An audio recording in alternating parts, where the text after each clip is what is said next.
to Monumental Moments, where we live to multiply His movement. I'm Melissa Matschenbacher, and this is a place we passionately pursue and proclaim Jesus. Today's monumental moment is titled, The Color of Noise. I've never been described as one that can sleep like a baby. My husband often says, I can hear a mouse and wake up. I've tried all the things, leading of course with prayer, and then followed by many home remedies, including things like white noise, melatonin, sleepy time tea, Calms Forte, cooling sheets and eye masks, earplugs, lavender pillow sprays, and even sleep tests. You can tell I've been a bit desperate. I'm simply awake often in the early morning hours. I use the quiet time and the times that I'm awake as times to pray, write, or even read my Bible when I just can't go back to sleep. I was talking with one of my daughters recently and she said, Mom, you really should try brown noise. I was skeptical and intrigued. She explained that many people in the music industry that are traveling on the road in tour buses, they use it as well. I'd already tried white noise and it didn't work, but I'd never even heard of brown noise. Who knew that there was another color for noise? Desperate, I decided to give it a try. To my astonishment, I slept through the night the first night with the brown noise playing on my phone next to me. It had to be sheer exhaustion that I thought to myself. I wasn't about to complain. It was a miracle. I couldn't wait to try it again the next night.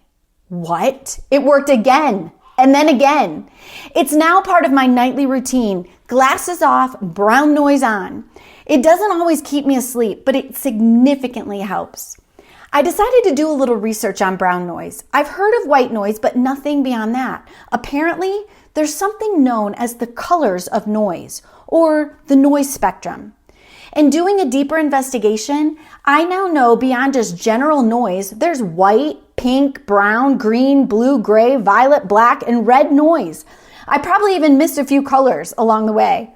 Beyond that, there's various degrees with each color range from light to dark.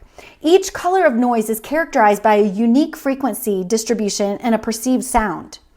I learned that white noise distributes an equal energy that all frequencies provide the most consistent background noise. It mimics a fan or radio static. Pink noise produces lower frequencies and it can sound like rain on a tin roof or a gentle hum inside of an airplane. Then there's my favorite noise, brown noise. Brown noise puts the highest emphasis on the low frequencies and it highlights bass tones. It's supposedly the best form of noise for deep and uninterrupted sleep.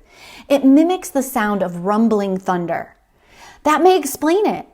I always love a great rumbling thunderstorm. As a child, I used to sit outside on the wraparound porch that hugged our farmhouse, watching the storm clouds roll in and listening to the thunder. It was so calming. Brown noise sure helps me sleep these days. When I do wake up, not as often, the sound of brown noise gently captures my attention. I listen to the soothing sound as it aids in drowning out all other distractions, and it calms my soul. In some ways, brown noise, or the sound of thunder as some call it, reminds me of God's voice continually trying to get my attention. King David said it well when he wrote Psalm 29. In verses 3 through 9, it says, The voice of the Lord is over the waters. The God of glory thunders, the Lord over many waters. The voice of the Lord is powerful. The voice of the Lord is full of majesty. The voice of the Lord breaks the cedars. The Lord breaks the cedars of Lebanon. He makes Lebanon to skip like a calf, and Syrian like a young wild ox. The voice of the Lord flashes forth flames of fire. The voice of the Lord shakes the wilderness. The Lord shakes the wilderness of Kadesh. The voice of the Lord makes the deer give birth and strips the forest bare. And in his temple all cry, Glory.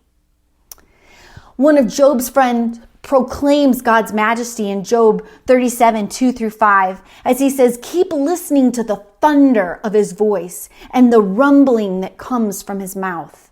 Under the whole heaven he lets it go, and his lightning to the corners of the earth. After it, his voice roars. He thunders with his majestic voice, and he does not restrain the lightnings when his voice is heard.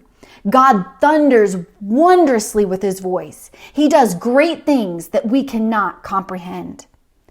The crowd that was around Jesus described God's voice in John 12:27-30, saying, "Now is my soul troubled, and what shall I say? Father, save me from this hour. But for this purpose I have come to this hour. Father, glorify your name." That's Jesus speaking. It goes on to say, then a voice came from heaven. "I have glorified it, and I will glorify it again." The crowd that stood there and heard it said, "It had thundered." Others said, "An angel has spoken to him." Jesus answered, "The voice has come for your sake, not mine." God answered on Mount Sinai in Exodus 19:16-20, where we read, "On the morning of the third day, there were thunders and lightning and a thick cloud on the mountain and a very loud trumpet blast, so that all the people in the camp trembled. Then Moses brought the people out of the camp to meet God, and they took their stand at the foot of the mountain. Now, Mount Sinai was wrapped in smoke because the Lord had descended on it in fire. The smoke of it went up like the smoke of a kiln, and the whole mountain trembled greatly. And as the sound of the trumpet grew louder and louder, Moses spoke, and God answered him in thunder. The Lord came down on Mount Sinai to the top of the mountain, and the Lord called Moses to the top of the mountain, and Moses went up."